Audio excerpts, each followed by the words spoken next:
পঞ্চগড়ে ক্যালকুলেটরে গুণে ঘুষ নেয়া সেই উপজেলা প্রকল্প বাস্তবায়ন কর্মকর্তাকে প্রত্যাহার করা হয়েছে। মন্ত্রণালয় থেকে জারি করা প্রজ্ঞাপনে তাকে দুর্যোগ ব্যবস্থাপনা অধিদপ্তরে ওএসডি করা হয়েছে।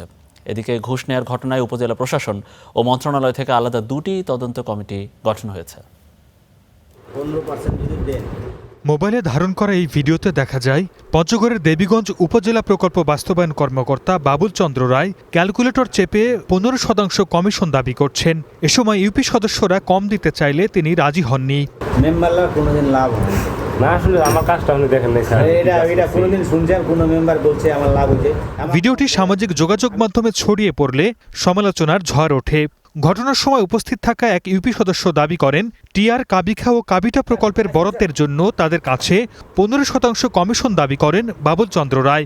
তবে ঘুষ নেওয়ার অভিযোগ অস্বীকার করে প্রকল্প বাস্তবায়ন কর্মকর্তার দাবি ষড়যন্ত্রমূলকভাবে তাকে ফাঁসানো হয়েছে।